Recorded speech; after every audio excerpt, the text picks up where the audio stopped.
Hey all, here OS Reviews. Today we're taking a quick look at the EMEET StreamCam 1. This is a smart connected camera that features built-in Wi-Fi. It connects to the internet, and anything that you're recording will instantly be pushed over to services like, say, YouTube, and also has a detachable wireless microphone as well. The concept is actually not too dissimilar from Sony's smart connected cameras from almost a decade ago. They made these really weird lens-style cameras that had to pair with a phone to act as a viewfinder to take a look at the footage, but the sensor as well as the battery is housed in the camera lens itself. It's very similar to what EMEET has done here. Again, there is no actual viewfinder or screen, so if you want to see the footage, you have to pair it with their companion app for iOS or Android. Streaming up to Full HD 1080p resolution, although it is worth mentioning that again, you don't get 4K streaming, for instance, and claims up to 8 hours of continuous streaming, which is quite impressive, although it does mean the body is going to be a little bit longer as a result to accommodate the battery. So we have just a hard shell carrying case. By the way, this particular kit will retail for around 180 bucks. So it's not bad for what it is. It's not quite getting into, say, DSLR territory and more pro-grade photography gear, which will be even more expensive. This is still relatively in the budget end, but just having built-in Wi-Fi and the streaming capabilities that you can set up using their app. As far as technical specs are concerned, it features a Sony-produced 1/2.8-inch sensor supporting HDR video capture. So the sensor size is decent. It's similar to some point-and-shoots as well as camcorders, also in this budget price bracket, but not quite, say, a 1-inch sensor, which is even larger, that perhaps will fare better in low light scenarios. The camera itself, of course, has a standard tripod thread, so you can attach it onto a higher elevation if you're capturing things like fitness as well as vlogs, and you can also use it for interviews as well with the multiple microphones, managing the footage even if you're further away from the actual camera, and it's a relatively compact solution. The companion app also makes it a little bit more intelligent, so otherwise you are able to stream multiple services at once, including the aforementioned YouTube, in addition to, say, Facebook Live, as well as Twitch.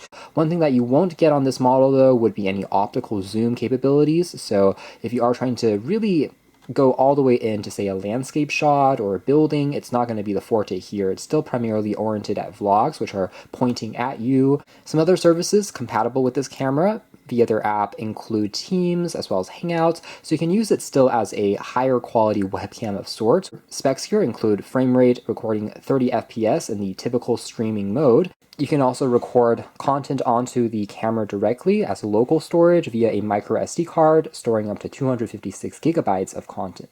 So inside here we have, of course, the camera itself. We'll take a closer look at in a moment. Up top here we have a attachment for the wireless microphone. Up top here we have just a standard USB Type-A to Type-C cable for charging and syncing, and there's also puffy windshield for the microphone. This will dampen some of the environmental noise and can be a nice way to also further improve on the microphone pickup. So this is actually magnetic, which is a pretty neat design. Just snaps over the wireless mic there on the top. Super convenient, doesn't require even any clips, and otherwise this thing can just clamp comfortably onto your shirt, or you can pop it onto the very top of the camera like so using the pogo contacts, also magnetic, and it will charge itself back up when it's docked to the camera. So a pretty clever solution.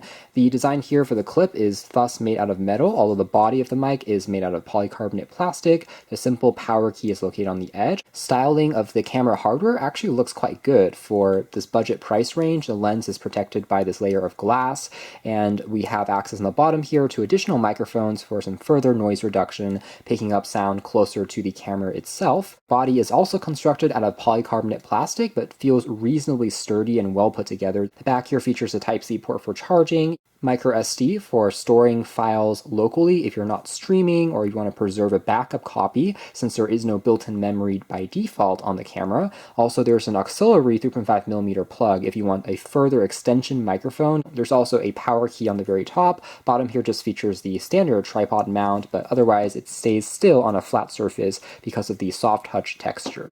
Otherwise, tapping on the power key, a series of LED lights here will blink as it's trying to pair and connect with your device. You'll also see a accent light on the top, which is capable of showing blue, red, and also green, depending on the status if it's successfully booted up.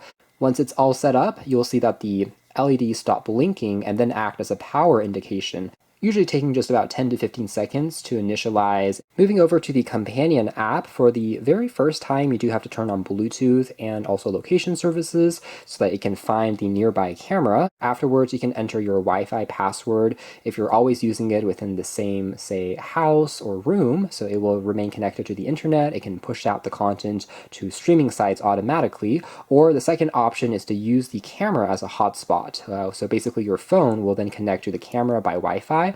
Both options will result in you being able to see the viewfinder on your phone afterwards. Very similar to a home security camera, you can notice how there will be a split-second delay since it's being transmitted via Wi-Fi, but it's bearable, I would say, especially if you're using it just for framing purposes and mostly for food or kind of lifestyle type vlogs. If you're not moving around too much, it shouldn't matter, I would say, super significantly. You can just see that you're in the frame and you're kind of good to go. By default, if you don't have a memory card installed on the camera, you want to save a copy of your footage, it will store that on your phone's memory, and you can also toggle the video resolution as well. A simple key here allows you to instantly mute as well as re-pick up what the microphone is hearing as well. Down below here, you can also take a look at triggering this camera in terms of turning it on or off manually. You can also tap on advanced settings, taking a closer look at the battery percentage remaining, formatting any SD card that is inside, as well as saving a function by short pressing the power key. So by default, if you tap on the key once, it will begin recording to the SD card. So it serves double duty. If you're severed from the companion app, you can still begin recording video, albeit it's a little bit tough to know exactly where the frame kind of ends. You can even customize the LED light on the front in terms of turning it on or off, as well as the brightness control. Now, other settings that we have here for streaming include various sites that you're able to add onto the list, sign in and to your account, and then you're kind of ready to go. The service is fairly exhaustive. Although Facebook Live, YouTube, as well as Twitch are the most popular in the United States, there are other services like Bilibili, which is essentially China's YouTube, that's also available here. Not to mention other sites which might be popular in, say, Japan, as well as in Russia, the equivalents of YouTube in those countries. You can even add a custom streaming site as well if you type in their URL and a stream key. Otherwise, down below here for materials, you can customize the view. So right now it's a clean feed of only the video footage as is, but let's say I want to add materials to further customize the view in real time as it's being streamed over the air, which is pretty neat. So it's quite simple. It's not as deluxe as video editor tools, of course, but for things like just the title, simple elements like that can be added onto your shot as you are recording content. And the position of the image you can also play around with on this virtual grid, whether you want it at the middle of your footage or on the side, and it will provide a preview like this once you have that corresponding element selected. Under audio settings, you can see an instant feed of the sound being picked up by the microphone here, that is the wireless one, as well as tap on advanced settings to change between the corded, auxiliary plug, as well as the built-in microphone. Overall, working quite well. Let's also try detaching the wireless mic, and you can tell that in this instance, it is securely connected. When the camera is turned on, it also turns this on by default. The final tap here under advanced settings allows you to also go into zoom control. So this is all done digitally since there is no optical zoom, but you can zoom up to 3 times. Now, if you tilt the phone screen around, you get a more full screen view, and there's also an AI tracking mode, which is kind of smart. If it detects a person's face, it will try and always stay within the frame of the shot by doing some more digital cropping. But again, there is no pivot or mechanical gimbal that actually moves the camera, but it will try to zoom in into a person's face and then slowly crop around if you're moving within a relatively confined space. Otherwise, tapping on the image adjustment option, you can also turn on and off HDR, which will just boost the contrast and shadows, colors a little bit more vibrant. There's also a auto flip mode that can be turned on. So what this means is if you're actually flipping the camera around, it will change the orientation to always be in the correct spot, as you can tell there. So there's an accelerometer built on in, which is kind of a quirky function. For instance, if you're hanging the camera maybe from a ceiling, some type of more advanced rig, it can still always be shooting in the correct orientation. Pretty neat. Metering can also be changed, as well as mirroring the image. If you're trying to flip it around manually, can also be played around with, as you can tell there. And you can also change and add a filter on here by default. This is sunny. This one here is called vivid. We also have cloudy, as well as black and white.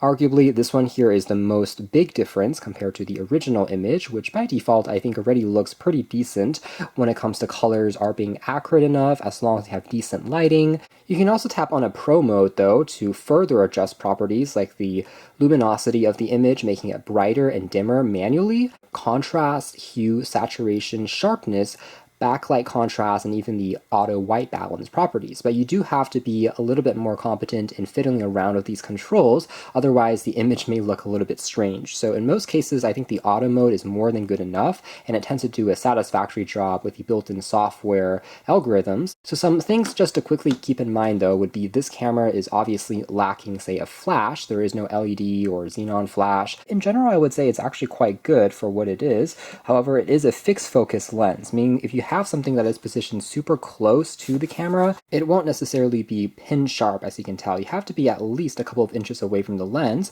but for things like food, for example, it still looks reasonably sharp. As long as you have a little bit of distance between the object, it tends to look just slightly better. Let's now proceed to a quick demo of some footage captured with the camera. Here's a quick demo of the video quality footage as captured by the EMEET StreamCam 1. How does it look? Test, test, 1, 2, 3. And here's a separate test of us being in just a slightly darker environment with some of the studio lights dimmed. Here's another test, moving a little bit closer to some of the plants here. How does it fare? Test, test.